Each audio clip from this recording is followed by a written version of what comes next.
Bismillahirrahmanirrahim. Assalamualaikum warahmatullahi wabarakatuh. Alhamdulillah wassalatu wassalamu ala rasulillah wala hawla wala quwata illa billah. Amma ba'du. Kaum muslimin wal muslimat rahimani wa rahimakumullahu ajma'in. Pada kesempatan yang baik ini insyaallah kita akan melanjutkan pembahasan hadis dari kitab Bulughul Maram, dan kita bacakan juga ta'liq atau penjelasan derajat hadis ini insyaallah yang dita'liq oleh Syekh Isham hafizahullah.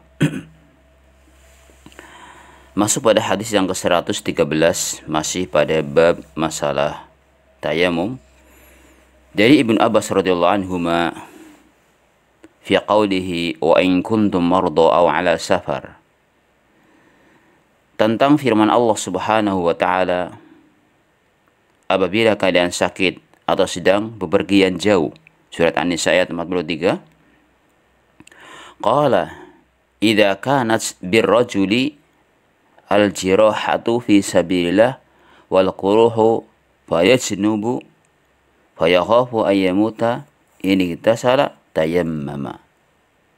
Ibnu Abbas radhiyallahu anhu berkata, apabila seseorang mendapat luka di jalan Allah atau cedera, lalu dia junub dan dia khawatir mati jika mandi, maka dia boleh bertayamum.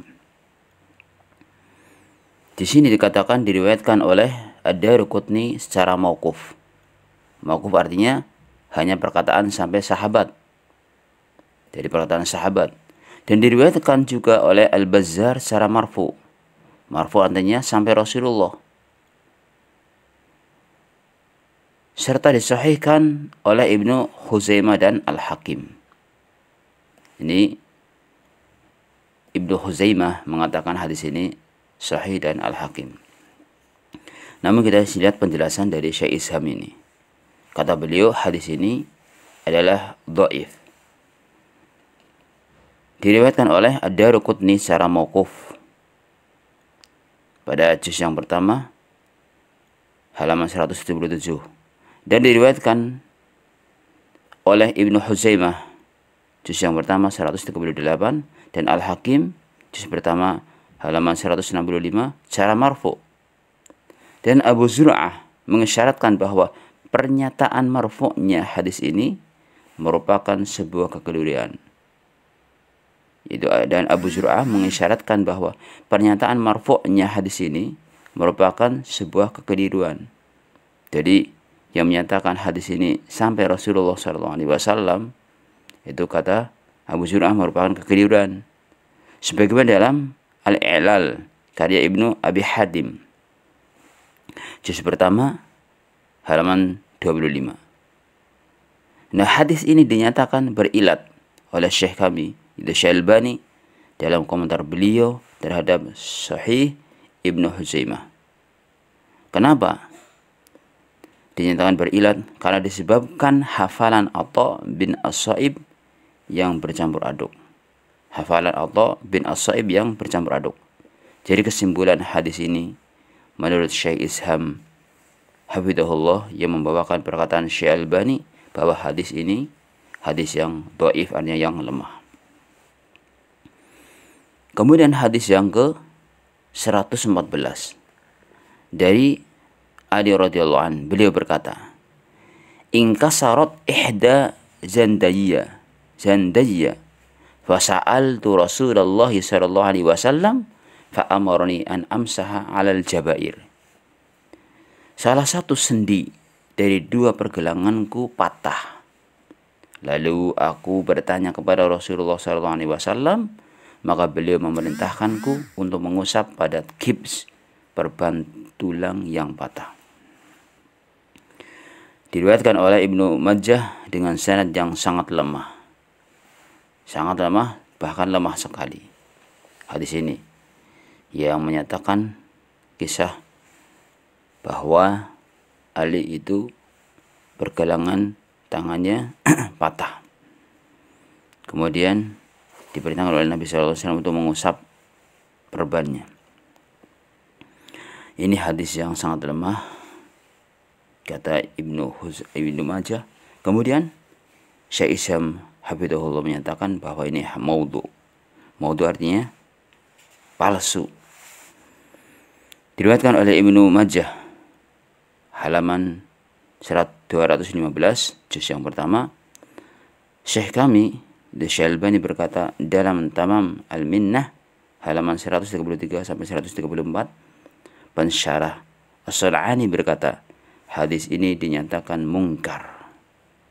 Hadis mungkar oleh Yahya bin Ma'in, Ahmad dan yang lainnya. Mereka berkata hal itu karena hadis ini berasal dari riwayat Amr bin Khalid Al-Wasiti, dan dia dinilai dari Amr bin Khalid Al-Wasiti, dia ini adalah seorang pendusta. Dan hadis ini diriwayatkan oleh Ad-Daruqutni dan Al-Baihaqi dari dua jalan periwayatan yang lebih lemah daripadanya. An-Nawawi berkata, para hafidh sepakat bahwa hadis ini hadis yang dhaif, hadis yang lemah. Jadi yang hadis yang ke-114 bahkan dikatakan karena hadis yang lemah, bahkan Syekh Isyam mengatakan maudhu. Maudhu artinya palsu. Kemudian hadis yang ke-115 dari Jabir radhiyallahu anhu, fi ar-rajul alladhi shajja faghtasala famata, tentang seorang laki-laki yang terluka di kepalanya lalu dia mandi dan mati. Mandi kemudian mati. Luka kemudian dia mandi lalu mati. Innama kana yakfihi ay yatayammama wa yasiba ala jurhihi khirqatan summa yamsaha 'alaiha wa yasila sa'iru jasadihi. Cukup baginya untuk bertayamum dan mengikatkan kain pada lukanya, kemudian mengusapnya dan membasuh sisa tubuh yang lain. Coba lihat di sini, diriwayatkan oleh Abu Dawud dengan sanad yang di dalamnya terdapat kelemahan. Ini diriwayatkan oleh Abu Dawud. Syekh kami berkata dalam Tamam Al-Minnah, hadis ini didhaifkan oleh Al-Baihaqi, Al-Asqalani dan yang lainnya. Akan tetapi hadis ini memiliki syahid, penguat maksudnya, dari hadis Ibnu Abbas, sehingga hadis ini naik ke derajat hasan. Namun di dalamnya tidak ada kalimat wayahdub atau wayahdib dan mengikatkan dan seterusnya, karena itu adalah tambahan yang mungkar, disebabkan hanya sendiri yang meriwayatkan ini dengan tambahan tersebut. Dan juga terdapat perselisihan pada para perawinya.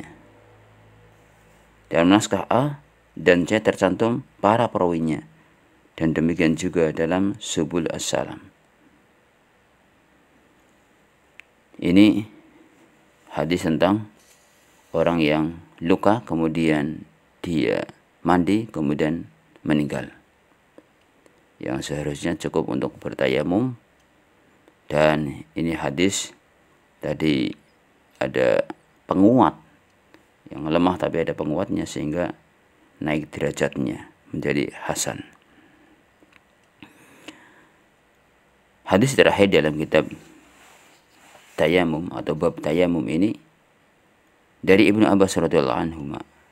Beliau berkata, minas sunnah illa yusalli ar-rajul bitayammum illa salatan wahidah. Termasuk sunnah yaitu seseorang tidak sholat dengan tayamum kecuali satu sholat saja. Summa yatayammamu lis sholatil ukhra. Kemudian bertayamum untuk sholat yang lain.